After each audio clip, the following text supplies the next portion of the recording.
Welcome back to Deck Tech for Decks. I'm your host Caleb. Today we are once again looking at 10 EDH staples that you guys should buy right now. These cards were once up to $60 and you can buy some of them for less than 10 right now. So again, you can get these very powerful cards for a very fair price. Notably, don't speculate on these cards. I don't make these videos so you guys can go out and buy a ton of copies of these and then sell them once they go back up in price. Again, that is just straight up gambling. But what I am going to say is you can get these cards for a very fair price and they are very powerful cards. So let's get right into it. After you guys click on that whatnot link in the description down below, you guys can get a free $15 whenever you do that. Additionally, you guys can get 10% off all of your Tolarian library proxies whenever you use code DT4D. Last but not least, if you guys would like, comment, and subscribe, it really helps support the channel.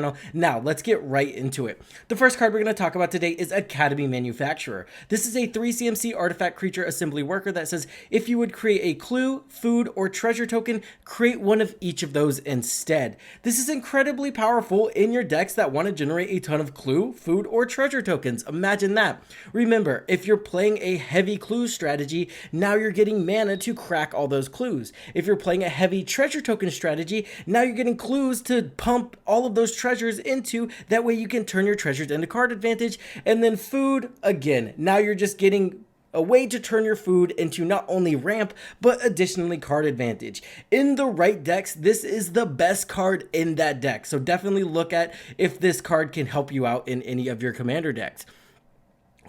Cloudstone Curio is the most expensive card we're going to be talking about today, but this card used to be $65 and you can get it now for 10 bucks. And that is a steal. This is a 3 CMC artifact that says whenever a non-artifact permanent enters the battlefield under your control, you may return another permanent you control that shares a permanent type with that permanent to its owner's hand. So this is very good in your strategies that want to cast a lot of the same permanent type. There's just a lot of ways to abuse this card. There's a lot of ways to go infinite with it instead, like with Animar, as long as we're casting 0 CMC creatures and bouncing them back to our hands, that just goes infinite. You can also do some pretty disgusting things with enchantment strategies and cast an enchantment to bounce another enchantment back to your battlefield, and that's going to trigger all of your effects that say whenever you cast an enchantment, do X. And same thing with creature strategies, right? Whenever you cast a creature spell, this is going to happen, and this is going to enable you to bounce those creatures back and forth and get all of those triggers a ton. So again, very powerful in the right deck. This is another one of those cards that if you put it in the right deck, it will be the most powerful card in it. The next one I'm going to talk about is Gilded Lotus. This one used to be $5 and you can now pick it up for $1, which is very good. This is effectively a budget card now. It's a 5 CMC artifact that taps for 3 mana of any color of mana. Again, just a very solid mana rock. If you have a very expensive commander and you're building it on the cheap, this can be a very powerful card to include. The next one is Illusionist Braces, and you've already heard me say it a ton in this video, but again, in the deck that you're going to put this in, it's probably one of the most powerful cards. This is a 2 CMC artifact equipment that says whenever an ability of equipped creature is activated, if it isn't a mana ability, copy that ability. You may choose new targets for the ability. So now you're just able to double up on your commander's activated ability as long as it's not a mana ability. Again, there's a lot of ways to abuse this, and this is a super powerful card. This thing used to be $10 and you can now pick it up for $2.86, so definitely worth it. The next card I'm going to talk about is Deathmantle. This is a recursion piece that can go in literally any deck. It also does have a lot of combo stuff you can do, but away from the combos, this is also just a very powerful card. It's a 2 CMC equipment that says equipped creature gets +2/+2 and has Intimidate and is a black zombie in addition to its other types. It also says whenever a non-token creature is put into the graveyard from the battlefield, you may pay 4. If you do, return that card to the battlefield and attach Deathmantle to it. What's very powerful about this card, and what I think people miss a lot of times whenever we're talking about it, is that does not have to be equipped to the creature you're reanimating.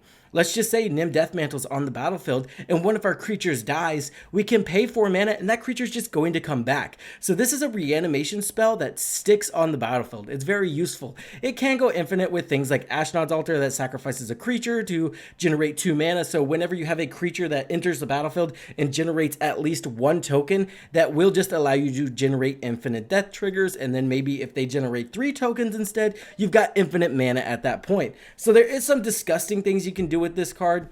This card used to be about $11 and you can now pick it up for $3.30. Again, super powerful card in my opinion and in the right deck. The next cards we're going to talk about today are the Medallion cycle. If you guys remember these cards back in the day, they used to be super expensive. The white one was $56, the black one was over $60, you had the blue one for $40, and the green one was the least expensive at $15. And then the red one was also $40. The reason the green one was least expensive is because of what the medallions do. They each say green spells cost 1 less to cast, or red spells cost 1 less to cast, black spells cost 1 less to cast. You get the picture here. The thing that makes a medallion more powerful than something like a signet, because this is also a 2-mana artifact that effectively ramps you, is that it reduces the cost. Meaning if you're in a strategy that wants to cost multiple spells per turn, this is what you want to be playing. Because now if you cast 2 3 CMC spells, they're actually 4 mana in total instead of 6 mana, and that return just gets better the more spells you're able to cast per turn. So amazing in your storm strategies or just your monocolored strategies, right? If you're in a monocolored green deck, Emerald Medallion is just the way. I'd rather this than another signet on the battlefield, and even sometimes I'd rather this instead of a land, which is kind of crazy to say.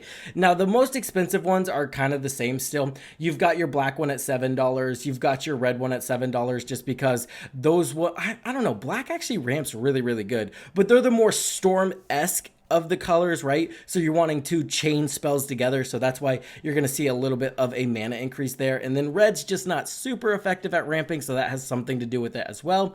The white one's going to be $3, the blue one's going to be $3.50, and then the green one is straight up budget at $1.85, which again, I still play it in my green decks because in the right deck where you're trying to cast spell after spell after spell, it's really amazing. You can also use the tool on Moxfield to go ahead and look at the bottom of all of your ratios, and if you're playing a deck that just so happens to have a high ratio, I'd say 50 to 70% leaning to one color, I would go ahead and include them there as well. Now 50% maybe not, but maybe 50% if it is a high storm strategy, right? So if you go to your deck and you realize the split's 50-50 and you're trying to storm off and cast the same color of spell consistently, I would include these cards. But if the split is 50-50 and you're playing a lot of 6 drops, a lot of 5 drops, and it's just reducing it by 1, then it's like, okay, a mana rock's just better in that scenario. I hope that makes sense. I hope you guys got something out of that. But with that being said, that's going to be the end of today's video. Thank you guys for watching. As long as you guys keep watching these videos, I'm going to keep making them. With that being said, I hope this helped you in your deck building endeavors, and I hope you guys have a great day. I will see you in the next one.